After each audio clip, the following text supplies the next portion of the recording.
Marcus Aurelius once said, "You have power over your mind, not outside events." Realize this, and you will find strength. In a world where emotions can feel like turbulent waves, how do we find our anchor? Join us as we explore 7 Stoic lessons that hold the key to mastering your emotions and navigating life storms with unwavering resolve. Before we begin, I would appreciate it if you liked the video so that you can help me to continue spreading Stoic philosophy. If you are not subscribed, I recommend you to subscribe and activate the bell so you don't miss any video. Lesson number 1: Understand what's in your control. Have you ever found yourself caught in a storm, not the kind with rain and thunder, but the storms of life? Unexpected events, disappointments, or sudden changes? The Stoic philosophers from ancient Greece and Rome have a lesson that feels like an anchor in these storms: the dichotomy of control. Picture this: you're planning an outdoor event, and despite all your preparations, it rains. Now, you can't control the weather, no matter how much you'd like to, but your reaction to the rain, that's entirely up to you. You could lament, get frustrated, or you could adapt, maybe move the event indoors or see the rain as a refreshing change. Epictetus, a Stoic philosopher who was born a slave and rose to become one of the most influential thinkers of his time, put it succinctly: some things are in our control, and others not. It sounds simple, right? But in this simplicity lies a profound wisdom that has the power to transform our lives. Every day we're faced with a myriad of situations. Some we can influence, like our daily routines, the books we read, or the company we keep. But many are beyond our grasp: global events, the actions of others, the passage of time, and yes, the weather. Now, here's where it gets interesting. The Stoics believed that our well-being doesn't depend on external events but on how we interpret and respond to them. It's not the event itself but our judgment about the event that causes our emotions. Think back to a time you faced a setback. Maybe you didn't get that job you wanted. At the moment, it felt like a disaster, but with time, perhaps you realized it was a blessing in disguise, leading you to a better opportunity or personal growth. But how do we put this into practice? Start by asking yourself, is this something I have control over? If the answer is yes, take action. If the answer is no, then it's an opportunity to practice acceptance and adaptability. By truly understanding and internalizing this principle, we can free ourselves from unnecessary anguish. We can navigate life with a sense of calm, knowing that while we can't control the winds, we can adjust our sails.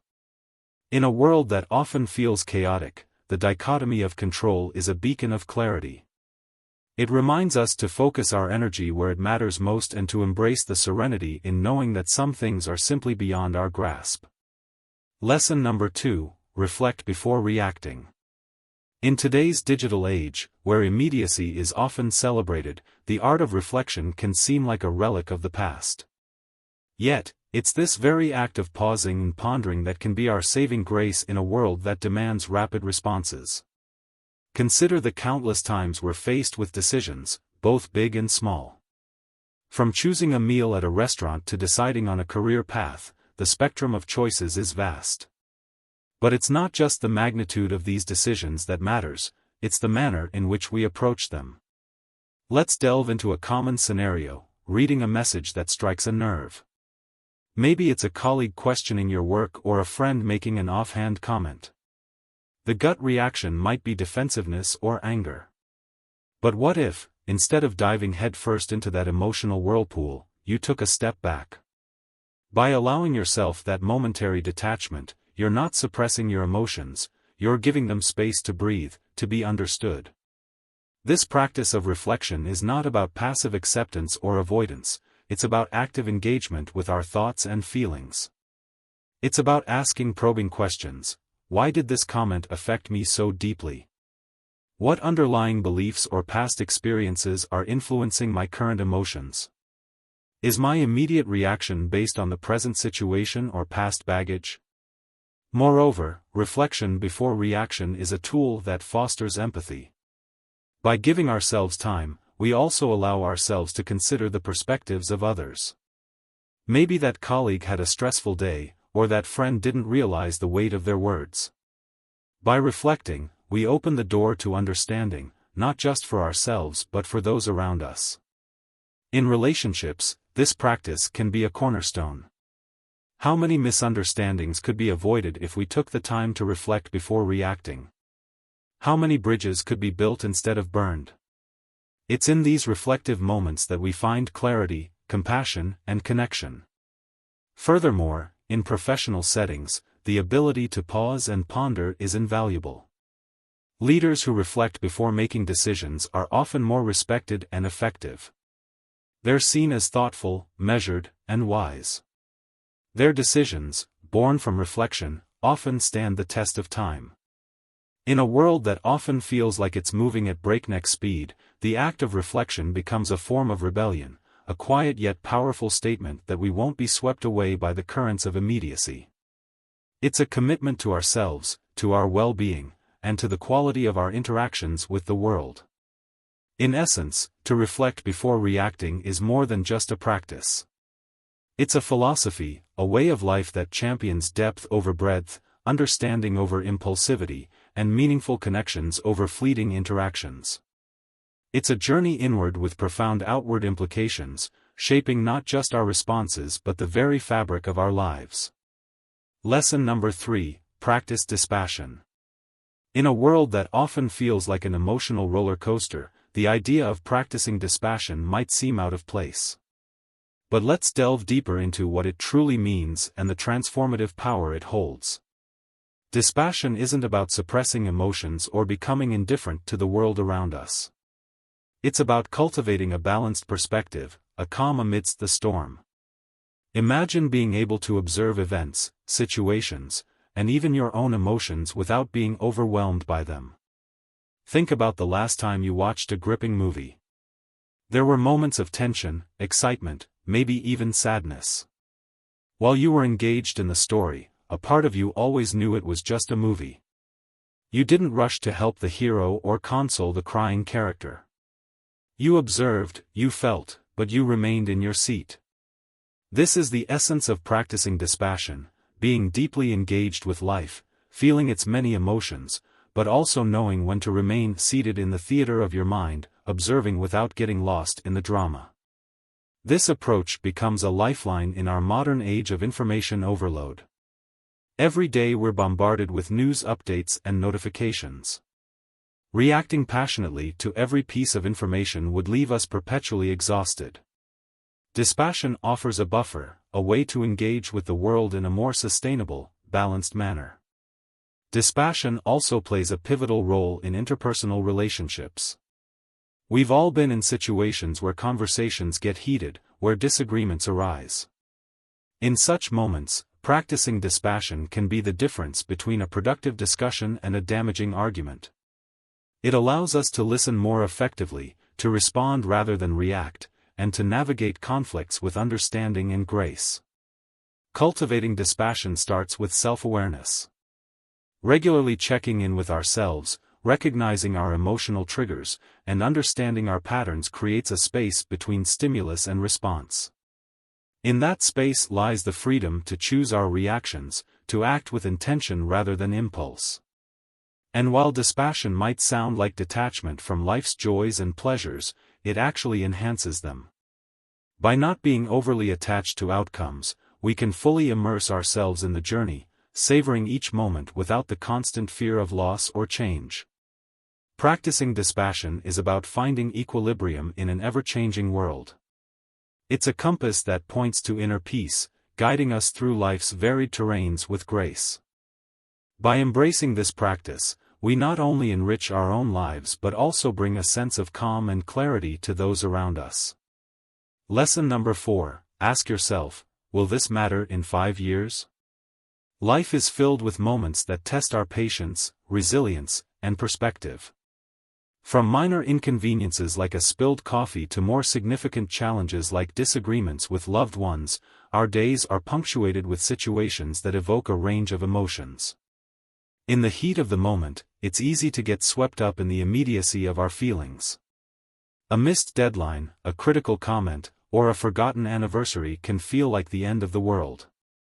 But one powerful question can shift our perspective and bring clarity: will this matter in 5 years? This simple yet profound question serves as a mental time machine, transporting us to the future and allowing us to look back at the present moment. Suddenly, that heated argument or that missed opportunity is seen in a different light. Most of the things we fret about today will be forgotten footnotes in the grand narrative of our lives. Consider the challenges and worries you had 5 years ago. How many of them still hold weight today? How many have been overshadowed by new experiences, learnings, and memories? This realization can be both humbling and liberating. Using this question as a regular touchstone helps in prioritizing our concerns. It assists us in distinguishing between short-term setbacks and long-term implications. For instance, while a bad day at work might feel overwhelming now, in the grand scheme of things, it's just one day in a career spanning decades. This perspective also fosters resilience. When faced with adversity, reminding ourselves of the bigger picture can reduce anxiety and promote problem-solving. Instead of getting bogged down by the problem at hand, we can strategize, adapt, and move forward. Knowing that time often brings clarity and solutions. But it's not just about minimizing our concerns. This question also encourages us to focus on what truly matters. If we want our actions and decisions to have lasting significance, we need to invest in relationships, personal growth, and experiences that stand the test of time. In a world that often emphasizes the now, will this matter in 5 years, is a beacon guiding us towards a life of purpose, perspective, and peace. By regularly revisiting this question, we can navigate life's ups and downs with grace, ensuring that our energy and attention are directed towards what truly counts. Lesson number 5: keep a Stoic journal. The act of journaling has been celebrated across cultures and epochs, not just as a record of events, but as a tool for introspection, growth, and clarity. The Stoics, with their emphasis on self-awareness and personal betterment, were no strangers to this practice. A Stoic journal isn't merely a diary of daily happenings. It is a space for reflection, for dialogue with oneself, for dissecting emotions, decisions, and reactions. It's where the external world meets the internal, where events are weighed against personal values and beliefs. Imagine ending your day by recounting not just what happened, but how you responded. Certainly. Here are the lines formatted into a continuous paragraph without skipping any words. Why did a particular comment upset you? What triggered that burst of joy during a mundane task? By dissecting our day, we begin to understand the patterns of our psyche. We start to see the triggers that sway our mood, the values that guide our decisions, and the habits that shape our days. Marcus Aurelius, the Roman emperor and Stoic philosopher, kept a journal which is now known as a Meditations. It wasn't meant for publication. It was a personal dialogue, a space for him to guide himself, to remind himself of Stoic principles, and to navigate the challenges of his life with wisdom. Through his writings, we see a man grappling with his responsibilities, his emotions, and his place in the cosmos. But you don't have to be an emperor to benefit from a Stoic journal. In our modern lives, filled with distractions and a constant barrage of information, setting aside time for introspection becomes even more crucial. Daily check-in, a grounding ritual that brings clarity amidst chaos. Over time, this practice can lead to profound insights. You might notice that certain situations repeatedly cause stress, prompting you to either address them or change your perspective. You might find that specific practices like gratitude or mindfulness elevate your mood and outlook. The patterns that emerge can serve as a roadmap for personal growth. Beyond insights, a Stoic journal fosters accountability. By committing to daily reflection, we hold ourselves accountable for our reactions and decisions. It becomes harder to ignore repeated mistakes or to brush off lapses in judgment. Instead, we're prompted to learn, adapt, and grow. In essence, keeping a Stoic journal is like having a wise, non-judgmental friend by your side, always ready to listen, to reflect, and to guide. It's a commitment to personal growth, to understanding oneself better, and to living a life aligned with one's values and principles. Lesson number 6: see obstacles as opportunities. The world is rife with challenges, from personal setbacks to global upheavals. Obstacles are an inherent part of the human experience. But what if instead of viewing these challenges as burdens, we saw them as opportunities in disguise? Stoics held a powerful perspective on adversity. They believed that while we cannot always control the events that befall us, we can control our interpretation and response to them. This shift in perspective transforms challenges from mere setbacks to valuable lessons. A quote by the Stoic philosopher Marcus Aurelius encapsulates this idea beautifully: "The impediment to action advances action. What stands in the way becomes the way." This means that every obstacle, every challenge, can propel us forward if we choose to see it as an opportunity for growth. Consider a river that encounters a boulder in its path. Instead of stopping, the river finds a way around it, either by eroding the boulder over time or by carving a new path. The boulder, an apparent obstacle, becomes an agent of change, reshaping the river's course. Similarly, in our lives, challenges can redirect our paths, often leading us to outcomes we hadn't imagined. For instance, a job loss, while initially devastating, might lead to a new career path, a chance to upskill, or even the opportunity to start a venture of one's own. A failed relationship might pave the way for personal growth, self-discovery, and deeper, more meaningful connections in the future. This Stoic perspective also fosters resilience. When we start viewing challenges as opportunities, we become more adaptable, more willing to face adversity head-on.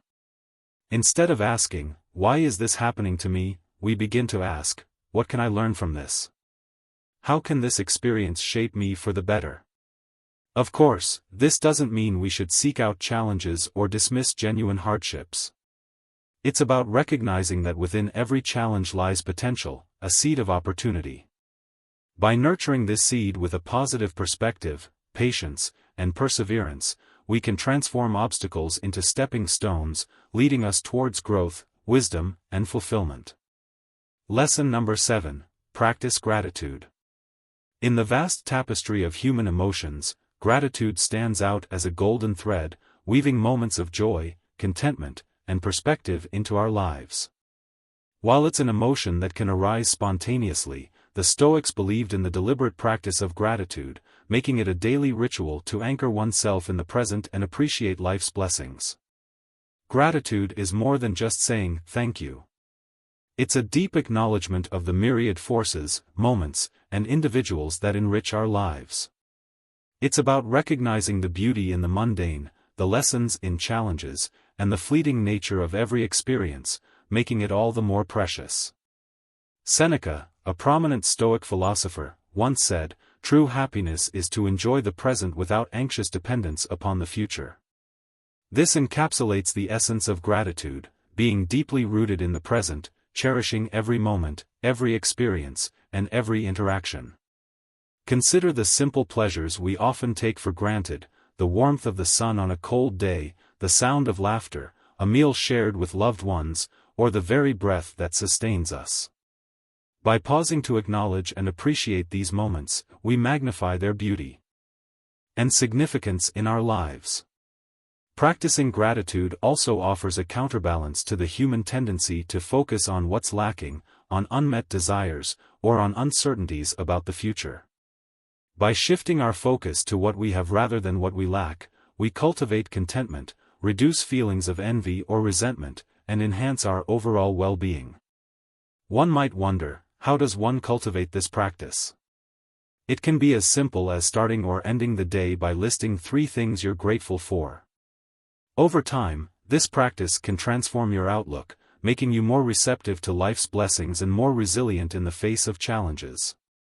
Furthermore, gratitude strengthens relationships. By expressing appreciation for acts of kindness, support, or love we receive from others, we nurture bonds, foster mutual respect, and create a positive feedback loop of goodwill and affection.